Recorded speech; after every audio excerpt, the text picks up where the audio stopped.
studied about scalar and vector quantities, and in this video we will study about vector algebra. So last video में हमने आपको बताया था कि जो भी 2 डायमेंशन या 3 डायमेंशन के जो मोशन होते हैं उनमें क्योंकि डायरेक्शन भी इन्वॉल्व होती है, तो उस तरह की जब एक किसी डायरेक्शन में जा रहा हो, जैसे वेक्टर क्वांटिटीज होती हैं, जैसे हमने आपको एग्जांपल बताया था कि फोर्स होता है, फोर्स में जब आप किसी टेबल पे फोर्स लगाते हो तो अगर आप पर्टिकुलर डायरेक्शन में फोर्स नहीं लगाते हो, जिस डायरेक्शन में आपको भेजना है टेबल को या खिसकाना है, तो आपकी टेबल उसी डायरेक्शन में नहीं जाएगी, यानी रिक्वायर्ड रिजल्टेंट हमें नहीं मिलता है अगर हम वेक्टर क्वांटिटीज में डायरेक्शन को इन्वॉल्व नहीं करते हैं। ठीक है ना, तो ये हमने आपको एग्जाम्पल बताया भी था। अब ऐसी क्वांटिटी जिसमें डायरेक्शन इन्वॉल्व होती है, यानी डायरेक्शन के चेंज होने से रिजल्टेंट चेंज हो जाता है, ऐसी क्वांटिटीज का एडिशन या सब्ट्रैक्शन हम जब भी करेंगे तो हम नॉर्मल अलजेब्रा से नहीं कर सकते हैं, जो हम बचपन से पढ़ते आ रहे हैं कि 2 + 3 = 5 होता है, ऐसा नहीं कर सकते।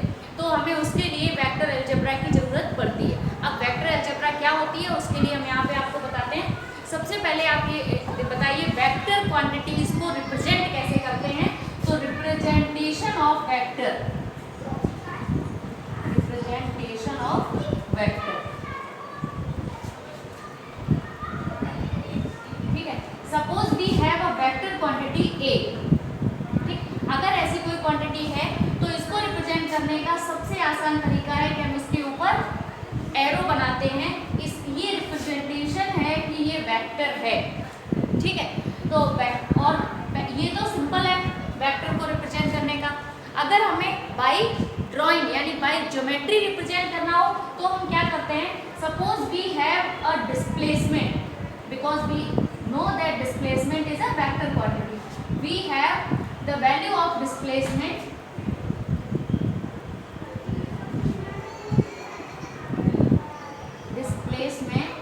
is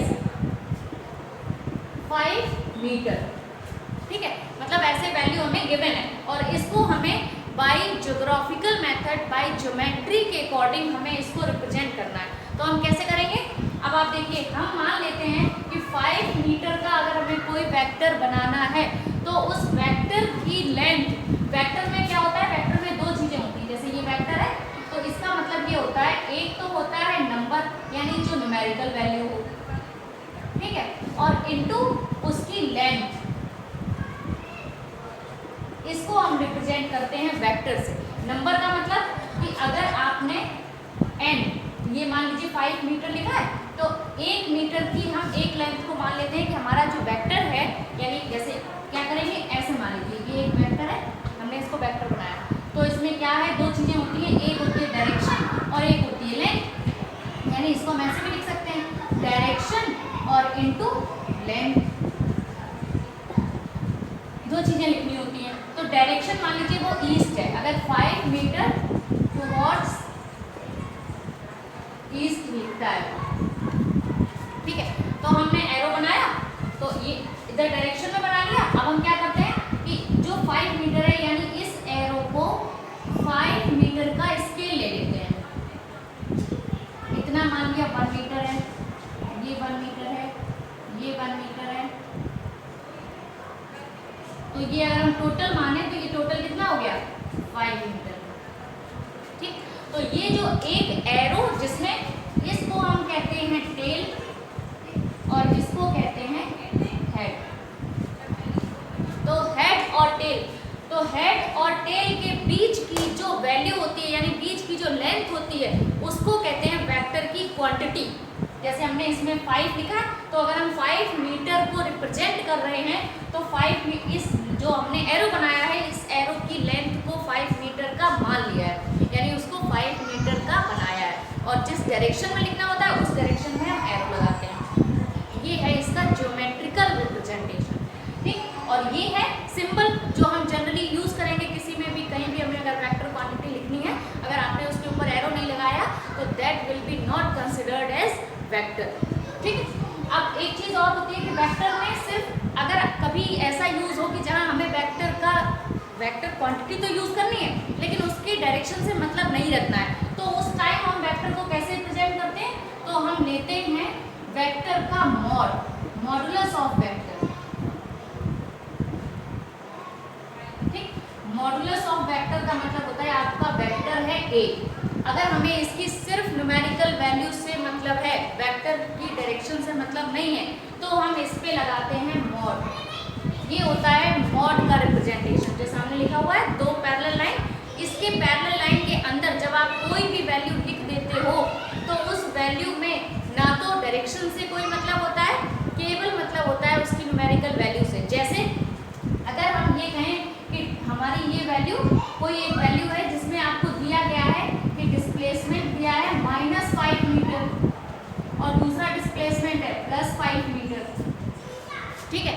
तो अगर हम वेक्टर के अकॉर्डिंग लिखना चाहें तो हमें वही लिखना पड़ेगा, क्योंकि माइनस का मतलब डायरेक्शन यानी अपोजिट डायरेक्शन में है।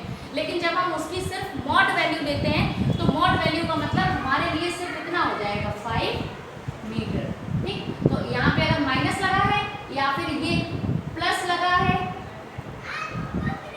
दोनों सेम होंगे, क्योंकि माइनस या प्लस से हमें ऐसे कोई मतलब नहीं होता। हमने आपको बताया था माइनस का मतलब फिजिक्स में होता है कि आप अपोजिट डायरेक्शन में, सपोज हम यहाँ से वहाँ तक गए, पहले गए तो एक पॉजिटिव डायरेक्शन में गए, वापस आ गए तो नेगेटिव डायरेक्शन में वापस आ गए, तो अपोजिट वापस आए, इसलिए जब वापस आएंगे तो उस डिस्टेंस को कवर करने में लिखेंगे हम माइनस का। जैसे यहाँ से वहाँ तक की डिस्टेंस अगर 2 मीटर है तो जाते टाइम जब हम लिखेंगे तो उसको लिखेंगे +2 मीटर, और आते टाइम लिखेंगे तो -2 मीटर लिखेंगे, जबकि डिस्टेंस सेम है, केवल डायरेक्शन की वजह से साइन चेंज हो जाता है। तो अगर हमें कहीं पे वैल्यू के लिए सिर्फ डायरेक्शन से मतलब नहीं है, पूरी केवल और केवल उसकी न्यूमेरिकल वैल्यू से मतलब है, तो उसके लिए हम मॉड की वैल्यू लेते हैं, यानी मॉडुलस ऑफ वेक्टर की वैल्यू को शो करते हैं, ठीक है। तो इस तरह से हम रिप्रेजेंटेशन ऑफ वेक्टर की बात करते हैं। अब आता है कि इसके बाद कौन कौन से वेक्टर या कितने टाइप के वेक्टर होते हैं। तो नेक्स्ट टॉपिक इसका हमारा आता है टाइप्स ऑफ वेक्टर।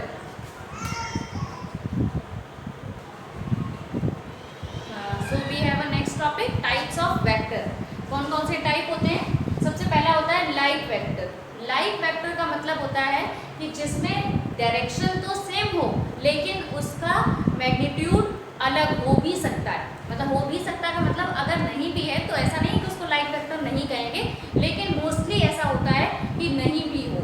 जैसे हम एक एग्जांपल लेते हैं कि अगर कोई दो वेक्टर है, सपोज एक ये है और एक ये है, दो वेक्टर है, दोनों वेक्टर की जो वैल्यू है ए और b, we have two vectors a and b. आपने देखा दोनों की डायरेक्शन सेम है, ठीक है, लेकिन लेंथ अलग अलग है। इसकी लेंथ 2 मीटर हो सकती है, इसकी 3 मीटर हो सकती है। अगर लेंथ अलग अलग है और डायरेक्शन सेम है तो ऐसे वेक्टर को हम बोलेंगे लाइक वेक्टर, ठीक। जैसे दो स्पीड है, अगर दो स्पीड है, कोई एक 5 मीटर पर सेकेंड की स्पीड से चल रहा है, एक 7 मीटर पर सेकेंड की स्पीड से चल रहा है in same direction, then we can say that they are both like vectors because they have same direction but not same magnitude, ठीक है। तो इसको हम बोल सकते हैं लाइक वेक्टर्स। दूसरा है इक्वल वेक्टर। इक्वल वेक्टर का मतलब होता है जिसमें डायरेक्शन भी सेम हो और मैग्नीट्यूड भी सेम हो, ठीक है। जैसे अगर इसकी वैल्यू 2 मीटर है तो इसकी वैल्यू भी 2 मीटर ही होगी, मतलब ए बी। तो ये तभी हो सकता है जब ये वेक्टर ए बराबर हो वेक्टर बी के, तो हम इसको कह सकते हैं इक्वल वेक्टर, जिसमें डायरेक्शन भी सेम है और डायरेक्शन भी सेम है, मैग्नीट्यूड भी सेम है, ठीक। तो आई होप आपको डिफरेंस समझ में आया होगा इक्वल वेक्टर का और लाइक वेक्टर में। लाइक वेक्टर में आप डायरेक्शन तो सेम दोनों में है, ठीक है, लेकिन मैग्नीट्यूड अगर अलग अलग भी है तो हम उसको लाइक वेक्टर कह सकते हैं। ऐसा इक्वल वेक्टर तो लाइक वेक्टर हो सकता है, पर लाइक वेक्टर इक्वल वेक्टर हो ये पॉसिबल नहीं है, ठीक है। तो ये आप दोनों डिफरेंस दोनों में समझ सकते हो क्यों दो तरह के बनाए गए, क्योंकि ऐसा भी पॉसिबल है कि दोनों की डायरेक्शन सेम हो पर वैल्यू अलग अलग हो, तो उसको फिर हम अलग नाम से जानेंगे। नेक्स्ट वेक्टर है हमारा यूनिट वेक्टर। यूनिट वेक्टर किसको कहते हैं? यूनिट वेक्टर का मतलब होता है कि कोई एक बड़ा सा वेक्टर है, उसको हम कई सारे पार्ट्स में यूनिटली डिवाइड कर दें। यूनिट का मतलब उस सबका एक एक बना दें। जैसे अगर 10 मीटर की कोई लेंथ है और 10 मीटर को हम 10 पार्ट्स में डिवाइड करते हैं तो वो एक एक मीटर का बनेगा। तो वो जो एक एक मीटर का बनेगा वो एक छोटा सा टुकड़ा जैसे एक एग्जांपल लेते हैं, हमने ये एक लेंथ लिया जो 5 मीटर का है, इसको हमने ब्रेक कर दिया 5 पार्ट्स में, ठीक। तो ये 1 मीटर का हो गया, ये 1 मीटर का हो गया, ये 1 मीटर का, ये 1 मीटर का, ये 1 मीटर का। तो आप ये देखो इसमें हर एक छोटा टुकड़ा, जो ये छोटा टुकड़ा आया, एक ये छोटा टुकड़ा आया, ऐसे ही एक ये छोटा सा टुकड़ा ये बना, एक ये छोटा सा टुकड़ा बना, एक ये छोटा सा टुकड़ा बना। तो ये जो बड़ा वेक्टर था 5 मीटर का, उसको हमने छोटे छोटे 5 वेक्टर में चेंज कर दिया। तो ये जो छोटे छोटे 5 वेक्टर चेंज हुए, इसमें जो एक वेक्टर है, किसी भी एक वेक्टर को आप उठा लें, वो एक वेक्टर इस बड़े वेक्टर का यूनिट वेक्टर कहा जाता है, ठीक है। तो हम इसको फॉर्मूले के अकॉर्डिंग कैसे लिख सकते हैं, तो वो हमने लिखा है, देखो vector equal to magnitude into unit vector. तो आप अगर हम यहाँ देखें तो यहाँ क्या होगा, ये पूरा है बड़ा वेक्टर, तो इसको हम यहाँ पे लिख सकते हैं a और इसके ऊपर वेक्टर। अब मैग्नीट्यूड इस पूरे का कितना था 5, तो इसको हम लिखेंगे 5 और इनटू यूनिट वेक्टर का मतलब ये, यानी 1 यूनिट वेक्टर। अब किस चीज का वेक्टर है, अगर यहाँ पे a लिखा तो इसको a लिखेंगे, लेकिन यूनिट वेक्टर को रिप्रेजेंट करने का तरीका होता है a कैप से लिखते हैं। तो 5 इंटू a अगर हम लिखें तो ये क्या हो गया, ये पूरा एक बड़ा सा वेक्टर हो गया जो इसकी बात करता है, ठीक। और ये जो उधर a कैप लिखा हुआ है, इसको हम इसको लिख सकते हैं, ये है a कैप, छोटे छोटे, ये हर कोई एक अपने आप में a कैप है, क्योंकि ये हर छोटा छोटा जो a वेक्टर है वो इसके एक यूनिट को रिप्रेजेंट कर रहा है, इसलिए हम इसको यूनिट वेक्टर कहते हैं। तो ये हमारा फॉर्मूला होता है, यूनिट वेक्टर को निकालने का तरीका होता है a cap equal to vector और डिवाइड बाय मैग्नीट्यूड, और मैग्नीट्यूड को हम कैसे लिखते हैं, मॉड ऑफ a। अभी हमने पिछले थोड़ी देर पहले आपको बताया था कि जब हमें सिर्फ मैग्नीट्यूड चाहिए होता है, यानी सिर्फ न्यूमेरिकल वैल्यू चाहिए होती है, तो हम वेक्टर का मॉड लेते हैं। तो यहाँ हमने वेक्टर की मॉड वैल्यू लिखी। तो ये आपका यूनिट वेक्टर निकालने का फॉर्मूला होता है, जिसमें आप लिख सकते हो a cap equal to vector whole vector divide by mod of vector, यानी मैग्नीट्यूड ऑफ दैट वेक्टर। अगर हम इसमें वैल्यू पुट करते हैं तो हमें यूनिट वेक्टर की वैल्यू मिल जाती है, ठीक है। अब आते हैं नेक्स्ट टॉपिक पे। तो नेक्स्ट वेक्टर है हमारा निगेटिव वेक्टर। निगेटिव वेक्टर किसको कहते हैं, निगेटिव वेक्टर का मतलब ही होता है कि डायरेक्शन का अपोजिट होना। Suppose we have a vector a in positive direction, तो a का निगेटिव वेक्टर माइनस a होना चाहिए। तो जब हम इसका निगेटिव वेक्टर लिखेंगे तो कैसा हो जाएगा, इस डायरेक्शन में, यानी ये वाला जो वेक्टर है इसको हम लिखेंगे माइनस a। तो आप यहाँ पे देखिए, ये है पॉजिटिव है और ये है निगेटिव है, इसको बोलते हैं निगेटिव वेक्टर, इसका निगेटिव वेक्टर। अगर कहीं न्यूमेरिकल में लिखा हुआ है कि किसी का कोई वेक्टर लिखते हैं कि vector a and it's negative vector, तो जरूरी नहीं है कि वो उसकी वैल्यू दे, आप अपने आप कंसिडर कर लो कि अगर पहले वाले a की वैल्यू 5 मीटर थी तो इसके निगेटिव वेक्टर की वैल्यू -5 मीटर अपने आप हो जाएगी। तो इसको हम कहते हैं कि a पॉजिटिव और ये निगेटिव, इसको बोलते हैं निगेटिव वेक्टर। नेक्स्ट आता है को इनिशियल वेक्टर। को इनिशियल वेक्टर का मतलब होता है कि ऐसे वेक्टर्स जो एक ही पॉइंट से स्टार्ट होते हैं। जैसे अगर एक वेक्टर इधर गया, एक वेक्टर इधर गया, एक वेक्टर इधर गया, तो ये हो गया a, ये हो गया b, ये हो गया c।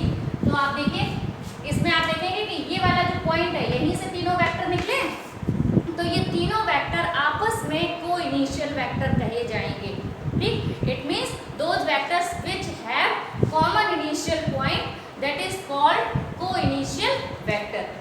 उसके बाद आते हैं कोप्लेनर वेक्टर। कोप्लेनर वेक्टर का मतलब होता है those vectors which have same plane, जो लाई करते हैं किसी सेम प्लेन में। मतलब ये बोर्ड है, अगर इस बोर्ड पे कोई भी दो वेक्टर हम बना देते हैं तो ये दो वेक्टर कोप्लेनर कहे जाएंगे, क्योंकि इन दोनों वेक्टर्स का प्लेन यानी जो एरिया है, सरफेस एरिया है, वो एक ही है। तो इस बोर्ड पे बने सारे वेक्टर्स एक दूसरे के लिए कोप्लेनर वेक्टर होंगे, क्योंकि वो एक ही प्लेन में लाई करते हैं। और इस बोर्ड का प्लेन कौन सा है, x y। फर्स्ट क्लास में आपको बताया था इंट्रोडक्शन क्लास में, x और y, तो इसको बोलेंगे xy प्लेन। यानी इस प्लेन जो हमारा a और b दो वेक्टर हमने बनाए हैं, या इस पे जितने भी वेक्टर बने हैं वो सारे वेक्टर कोप्लेनर वेक्टर हैं, जो xy प्लेन में अप्लाई करते हैं। ठीक है, नेक्स्ट आता है नल वेक्टर। नल वेक्टर का मतलब होता है ऐसा वेक्टर जिसकी वैल्यू जीरो हो। अब आप कहोगे कि जीरो का क्या मतलब है, जीरो तो कोई वैल्यू नहीं रखता है, लेकिन ऐसा नहीं है। वेक्टर में अगर हम ये कहें कि जैसे हम आपसे ये कहते हैं कि 5x minus 2x is equal to, तो आप जीरो लिखते हो लेकिन हमारा राइट आंसर होता है 5x माइनस 5x, तो वैल्यू क्या होनी चाहिए, इज इक्वल टू 0x। ठीक है, इसका मतलब कि दोनों दो वैल्यू घटाएं तो उसमें से आंसर जीरो आ गया, लेकिन जीरो की जो साथ में यूनिट लगी होती है वो तो लगी रहेगी ना। तो बिल्कुल आप वैसे ही कर सकते हो कि अगर हम ये कहें कि एक वेक्टर a है दूसरा b है, तो a माइनस बी अगर दोनों वैल्यू सेम आती हैं, दोनों की वैल्यू सेम है तो a minus b equal to 0 आएगा। तो a vector minus b vector equal to क्या लिखेंगे, 0 वेक्टर। या इसको एक और एग्जांपल, जैसे हम ये कहें कि a वेक्टर और माइनस a वेक्टर, तो इसका आंसर क्या आना चाहिए, 0 का वेक्टर। ठीक है, तो अब इनकी वैल्यू 0 आई ना, तो इस 0 को हम कहते हैं नल वेक्टर। ठीक है, तो जब कभी हमें यूज होता है कहीं ऐसी जगह पे जहाँ पे हमें वेक्टर की वैल्यू लानी है और अगर हमें कुछ जोड़ना या घटाना है, तो आपको पता है कि ऐड करने पे या सब्ट्रैक्ट करने पे अगर हम 0 को ऐड भी करें या माइनस भी करें तो वैल्यूज पे कोई फर्क नहीं पड़ता, तो हम वहाँ पे यूज करते हैं नल वेक्टर को। ठीक है, अभी आगे क्वेश्चन सॉल्व करेंगे तो आपको क्लियर होगा कि क्यों यूज करते हैं। तो आई होप आपको ये सारे वेक्टर्स के रिप्रेजेंटेशन और टाइप्स ऑफ वेक्टर समझ आए होंगे। नेक्स्ट क्लास में हम आपको वेक्टर्स का एडिशन कैसे करते हैं, उसका मेथड क्या होता है ये बताएंगे। तब तक के लिए ध्यान रखिए और ये जो नीचे चल रहा है इस पर नजर रखिए।